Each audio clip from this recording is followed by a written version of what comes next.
turma boa! Como vocês estão? Meu nome é Eduardo Maciel. Nós chegamos à aula de número 5, a quinta aula de Teologia Contemporânea. Teologia contemporânea é uma teologia especulativa, né? São várias teologias especulativas. Nós já vimos nas aulas passadas a teologia da esperança, a teologia do mito, nós já vimos as teologias sociais, nós já vimos várias teologias aqui, a teologia do bartianismo, que é a neo-ortodoxia, e hoje nós chegamos à aula final desse módulo, a última aula de teologia contemporânea. Eu costumo, no início da aula, os alunos que estão ao vivo aqui, Paulo Malta, Samuel, Renan, Valcilena, os alunos que estão comigo ao vivo e você que está na aula gravada, a gente costuma recapitular o que nós falamos na última aula, na aula anterior, na aula de número 4. Na aula de número 4, nós basicamente falamos das teologias sociais. Nós falamos que o grande precursor da teologia social é o Walter Ramscherbusch, é um alemão, né? Então esse nome aí, vocês me perdoem que eu não estou afiado no meu alemão, mas basicamente a pronúncia é essa mesmo, Ramscherbusch. E o grande expoente também na América é Martin Luther King, que lutou contra a desigualdade, que lutou contra tudo e todos a favor da equidade, da igualdade, principalmente racial, pois nos Estados Unidos essa questão social ainda hoje é bem menor, mas Martin Luther King foi o grande precursor da teologia social.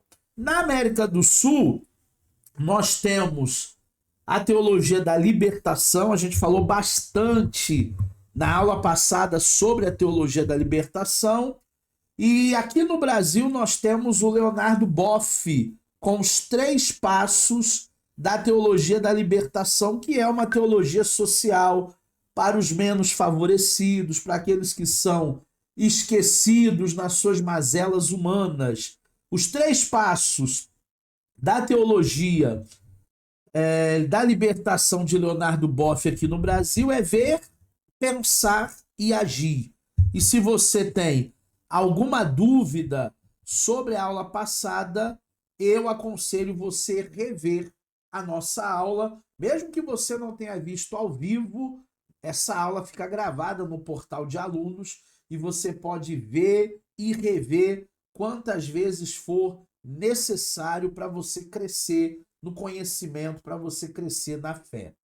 Hoje nós vamos falar da nossa última teologia escolhida aqui, das teologias contemporâneas, né? Toda a produção do século XX para cá. Hoje nós vamos falar da teologia relacional. Está aí no seu material didático, nas últimas sessões aí, nas páginas 16, 17, 18, antes da bibliografia, você tem a teologia relacional. As ondas gigantescas que provocaram uma tremenda catástrofe na Ásia no final de dezembro de 2004. Lembra daquele tsunami horrível que matou muita gente? Virou até filme.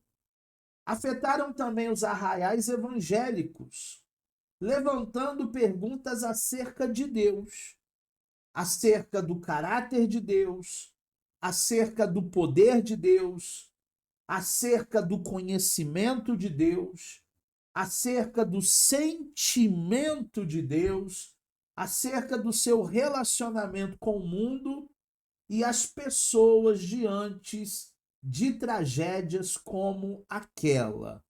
Se Deus é bom, por que Deus permite um fenômeno da natureza chamado tsunami, aonde vai matar dezenas, centenas ou até milhares de pessoas? Quem pode responder para mim? Abre o microfone aí. Pode ser o Malta, pode ser o Samuel, pode ser o Rafael, pode ser o Renan ou a Valcilena. Se Deus é bom, por que que ele permite que tragédias, catástrofes, como esse tsunami de 2004 acontecesse? Quem quer falar?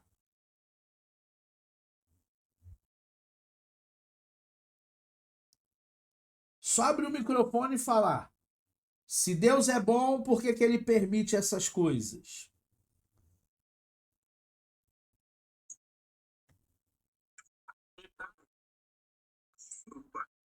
Chegando junto. Pode falar. Boa noite a todos, professor. Rafael. Pode falar, eu também arrumo pequeno. Eu falei que é por causa do pecado. Por causa do pecado original. Malta, se Deus é bom, por que que ele permite catástrofes como as ondas gigantes de 2004? Nós sabemos que Deus tem um propósito para tudo, né? E muitas das vezes as pessoas falam que ninguém explica Deus. Se olhar na própria Escritura Sagrada, vamos ver o que acontece em Nínive, né? Através de Jonas e o arrependimento, entre aspas, de Deus de destruir aquele povo. E cerca de 150 anos depois, Deus toma outra decisão, né? Já ordenando Naum dar aquele aviso que a cidade seria destruída. Então não é diferente. O propósito de Deus, ele pode se entristecer com a nação e pode dar uma oportunidade.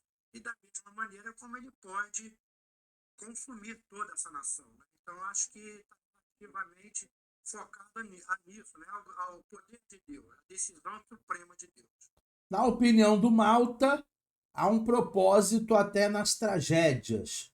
Na opinião do Barradas, é o pecado original. Dentre diferentes respostas a essa pergunta é: por que que Deus permite catástrofes, tragédias, coisas ruins, se ele é bom? Uma chama a atenção pela ousadia de suas afirmações. Afirmações esta da teologia relacional. Nós estamos estudando hoje a teologia relacional. Deus sofreu muito, abre aspas, com a tragédia e certamente não havia determinado. Deus não havia previsto. Ele simplesmente não pôde evitá-la, pois Deus não conhece o futuro. Deus não controla ou guia a história. Deus não tem poder para fazer aquilo que ele gostaria. Esse é um pensamento da teologia relacional. Deus não pôde fazer nada porque simplesmente ele não teve o poder. Deus não pôde fazer nada porque ele não conhece o futuro. Deus não pôde evitar a tragédia porque a tragédia particularmente pega Deus desprevenido. A teologia relacional, ela traz um Deus que tem as suas limitações. Ele não é o todo-poderoso, talvez como eu e você pensamos. A teologia relacional, ela vê um Deus limitado em seu poder. A concepção de Deus, por um movimento teológico conhecido como teologia relacional, ou ainda teísmo aberto, ou ainda teologia da abertura de Deus. Então, todas as vezes que você lê em algum livro teologia relacional, inclusive tem um filme, vocês até podem assistir se quiserem, A Cabana. Esse filme A Cabana, Deus ele é representado por uma mulher. inclusive por uma autora, uma atriz negra. Aquela atriz negra é Deus no filme A Cabana, justamente porque o filme bebe da fonte da teologia relacional. Tanto a teologia relacional, como o teísmo aberto, como ainda a teologia da abertura de Deus, tem essa concepção de que Deus possa estar limitado em alguma coisa para que o seu propósito não seja efetivado. Ele não interfere na criação. Ele não tem a sua soberania, digamos assim. Tira-se a soberania de Deus na teologia relacional. Agora, quando começou, qual foi o início dessa teologia contemporânea? Já sabemos que é do século XX para cá, né? Senão não estaria no grupo das contemporâneas. Mas qual é o início? Quando é que começa a teologia liberal? A teologia relacional, como movimento, ela teve início em décadas recentes. Então não é uma teologia antiga de 100, 200 anos, não. São décadas atrás aí. Embora os seus conceitos bem antigos, ela ganhou muita popularidade por meio dos escritores norte-americanos como Greg Boyd e também John Sanders. E também ainda o Clark Pinnock. Já no Brasil, essas ideias estão sendo assimiladas e difundidas por alguns líderes evangélicos, às vezes de forma aberta e explícita, e às vezes, né, de forma camuflada. Mas no início da teologia relacional começa com Clark Pinnock, com Greg Boyd, com John Sanders, tirando de Deus o seu poder, tirando de Deus os seus atributos como onisciência, como onipotência, como onipresença, colocando algumas limitações no agir de Deus. É uma teologia muito difundida nos Estados Unidos.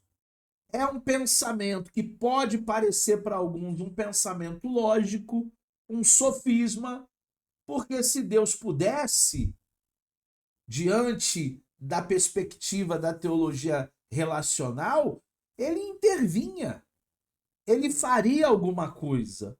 Se Deus não está fazendo nada, ele é omisso. Ou Deus, ele não pôde fazer absolutamente nada. É como se ele tivesse entregado a humanidade para o seu bel prazer. Eu criei vocês como um relojoeiro cria um relógio e aí o relojoeiro ele dá corda e depois o relógio vai trabalhar sozinho. É como se Deus criasse a humanidade e a humanidade estivesse entregue para as suas lutas, mazelas, desigualdades, injustiças. Deus criou o ser humano e o entregou para a sua própria sorte. A teologia relacional, ela considera a concepção tradicional de Deus como uma concepção inadequada. Então, aquilo que você pensa de Deus, aquilo que eu penso de Deus, para os teólogos relacionais, pode ser algo inadequado. Ultrapassada e insuficiente para explicar a realidade, especialmente em cenários de catástrofe, como aquele tsunami de dezembro de 2004, e se apresenta como uma nova visão sobre Deus e sua maneira de se relacionar com a criação. Por isso, teologia relacional, uma nova visão, uma nova maneira de Deus se relacionar com a sua criação. Uma maneira talvez menos dentro de um senhorio, uma maneira menos soberana, uma maneira menos arbitrária. A maneira como Deus lida com o ser humano na ótica, na visão da teologia relacional é uma visão, é uma ótica que nós, pelo menos evangélicos, reformados ou pentecostais, nós não temos. Porque nós cremos na soberania de Deus, porque nós cremos na onisciência de Deus. Agora, existem alguns pastores aqui no Brasil que eles vão acabar flertando com a teologia relacional, com o teísmo aberto. Um dos expoentes aí é o Ed René Kivitz. Kivitz, ele tem uma frase em uma das suas pregações que ele diz que ele não tem coragem. Se pegar um avião e o avião tiver com problemas e tiver caindo, ele não tem coragem para fazer uma oração e pedir para Deus um livramento, pedir para Deus um milagre. Porque se o ser humano teve coragem de voar naquela empresa, se o ser humano teve coragem de pagar uma passagem mais barata, então o ser humano está colocando a sua conta em risco. Foi o próprio ser humano que se colocou em risco. E se a aeronave tiver que cair, ela vai cair e Deus não fará absolutamente nada. Então é uma visão de alguns teólogos relacionais, um deles é o Ed René Kivitz. Vamos fazer agora um resumo das principais doutrinas, dos principais pensamentos da teologia relacional. Vamos fazer um recorte, pelo menos 6 doutrinas que nós vamos teologar aqui sobre a teologia relacional. O primeiro é o atributo mais importante da teologia relacional. Deus é amor. Todos os demais estão subordinados a este. Todos os demais atributos de Deus, eles estão subordinados ao amor.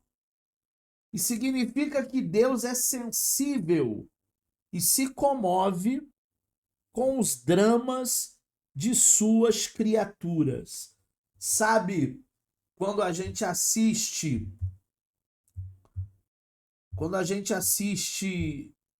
um filme, quando a gente assiste um drama, e aí as pessoas que são mais sensíveis, eles se transportam para aquela realidade e eles começam até a chorar copiosamente, ficam emocionados com alguma cena do filme. Para a teologia relacional, Deus é assim também. Ele olha para a humanidade como se fosse um filme. Em alguns momentos ele chora, em alguns momentos ele se comove, em alguns momentos ele se desespera, em alguns momentos ele se escabela. É a teologia relacional, dizendo que Deus ele é amor, que todos os atributos de Deus são subordinados ao amor e que Deus ele se compadece, na realidade, até como uma fragilidade mesmo, tá? Não é se compadecer por ver alguém sofrendo como ovelha que não tem um pastor, longe de Deus, longe do aprisco. Não é só uma comoção, mas é algo que verdadeiramente se torna um drama para Deus na sua fragilidade. Então, teologia relacional ela pensa exatamente dessa maneira. Agora, fazendo um contraponto, se é que eu posso, todos os atributos de Deus não estão subordinados ao amor, não. Ah, professor, mas por quê? Porque apesar de Deus ele ser amor, ele também é justiça. E se ele é justiça, aqueles que não caminharam em amor, aqueles que não fizeram a sua parte, aqueles que não aceitaram como Senhor e Salvador da sua vida, eles terão suas sanções. Eles terão aí um momento que nós chamamos de acerto de conta. Todo joelho se dobrará, toda língua confessará que Jesus Cristo é o Senhor. O segundo recorte que nós podemos fazer aqui da teologia relacional, porque hoje a nossa aula ela é sobre a teologia relacional. O segundo recorte que a gente pode fazer é que Deus não é soberano. Que é isso, professor? É isso mesmo que eu entendi? É isso mesmo que você entendeu. Deus não é soberano. Só pode haver real relacionamento entre Deus e suas criaturas se estas tiverem de fato capacidade e liberdade para cooperarem ou contrariarem os desígnios últimos de Deus. Então só existe amor se essa criatura tiver a liberdade até para virar as costas para Deus, até para não praticar o que ele manda fazer, até para não contribuir, até para contrariar os desígnios de Deus. Ah, professor, mas não é assim? Com alguns, pode até parecer assim, mas e com Jonas?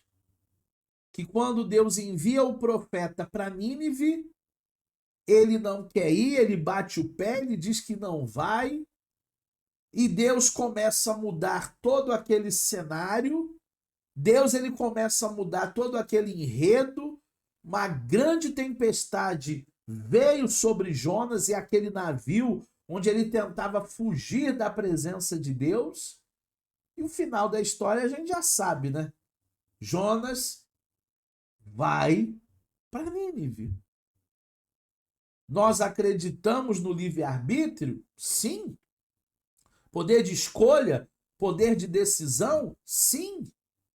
Mas acima do livre-arbítrio está a soberania de Deus. Não vai acontecer nada na nossa vida se Deus não permitir. Muito se fala desse Papa que foi eleito semana passada, o americano, né, Robert Francis. Gente, é uma escolha dos homens, dos cardeais, do sistema católico? Sim.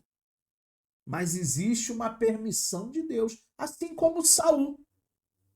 Deus ele permitiu que a escolha do povo fosse Saul. Não era a sua primeira opção, porque Saul não tinha um coração que servia a Deus, que amava a Deus, mas se é um eleito do povo, Deus então permite.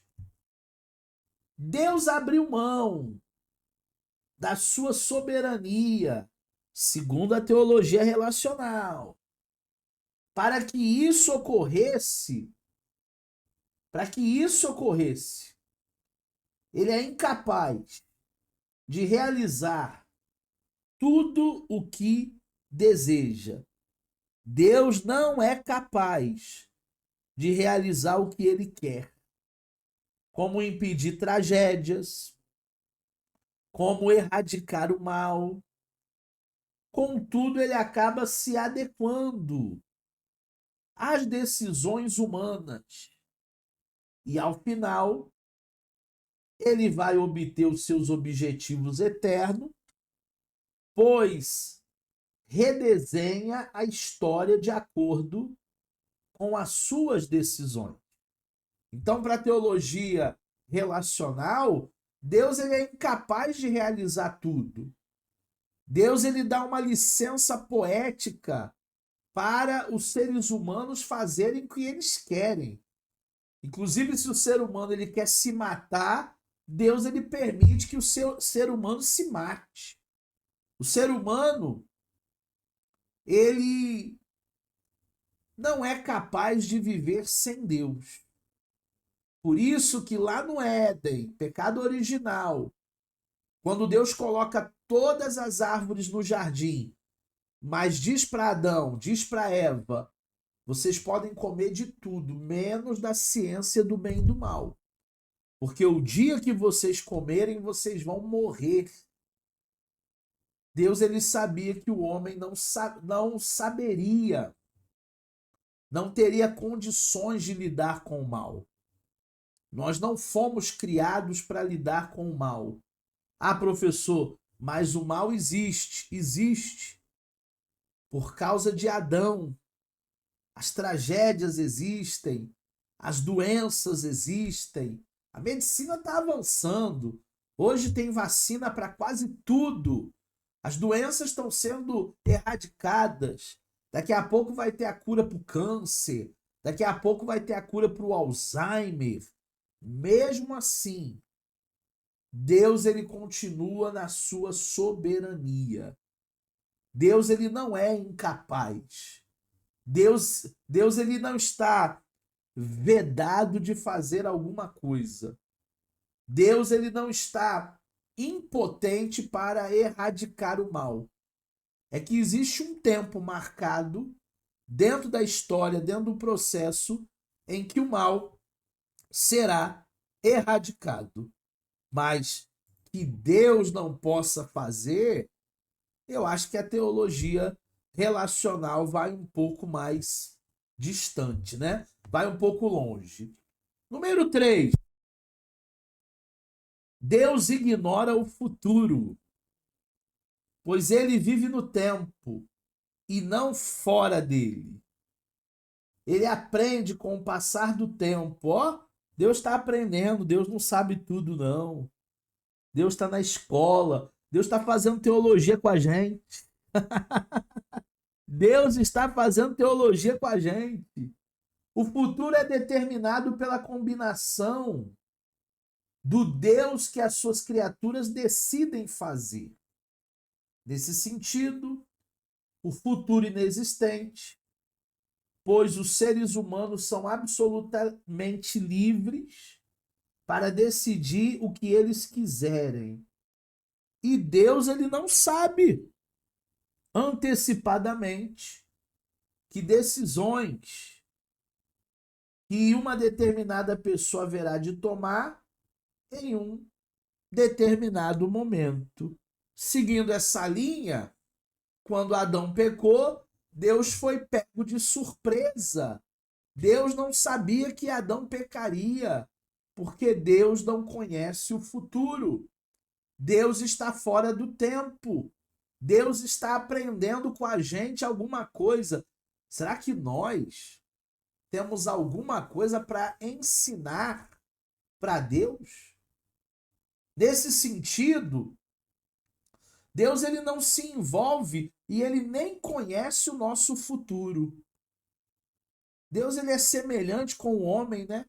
Deus ele é semelhante com a criatura, né? Nós não conhecemos o que vai acontecer daqui 5 minutos. O que vai acontecer amanhã. E Deus também, segundo a teologia relacional, tem esse impeditivo, né? Tem essa barreira. Deus, ele não sabendo o que vai acontecer amanhã, então ele não pode intervir. Então ele não pode fazer ou prever ou aliviar ou livrar. Ele não pode operar milagres, porque quando acontece, Deus é pego de surpresa. Vamos agora para o item de número 4, nesse resumo, nesse recorte que nós estamos fazendo na última aula de teologia contemporânea. Deus se arrisca. Olha Deus ali na corda bamba, hein? Se arriscando. Ao criar seres racionais, seres pensantes, seres livres, Deus estava se arriscando. Pois ele não sabia qual seria a decisão dos anjos e a decisão de Adão e Eva. E ele continua a se arriscar diariamente. Deus corre riscos, porque ele ama as suas criaturas. Ele respeita a liberdade delas. E ele deseja se relacionar com elas de forma significativa. Gente, parece até que Deus está mendigando o nosso amor. Por aquilo que nós lemos aqui, que Deus está se arriscando, que Deus respeita a nossa liberdade, mas que Ele não interfere no nosso futuro, Ele aceita essas coisas para não perder o nosso amor.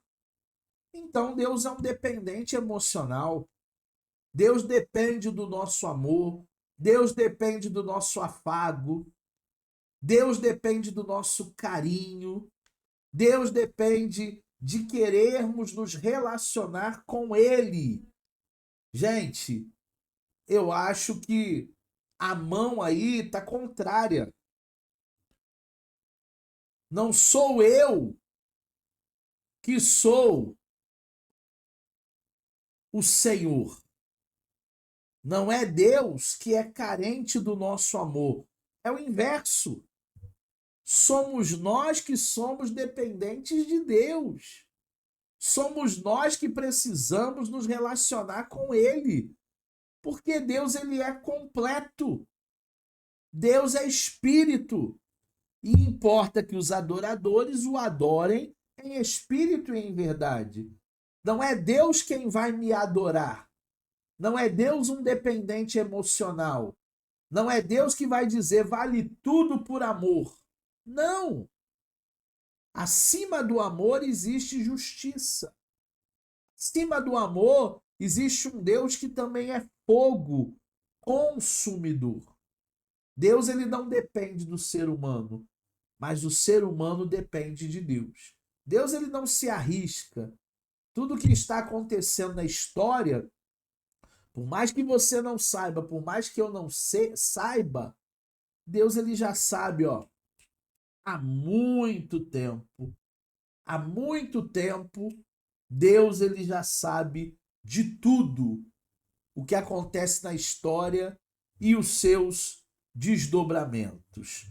Temos ainda uma outra teologia relacional aqui no resumo. Deus é vulnerável. Ele é passível de sofrimento. Ele é passível de erros.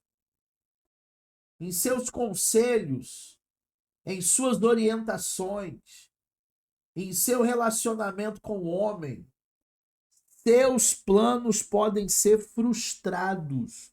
Então quer dizer que Deus, ele tem um plano para a Valcilena, mas a Valcilena pode frustrar o plano de Deus. Ele tem um plano para o Paulo Malta, mas o Paulo Malta pode frustrar os planos do Senhor.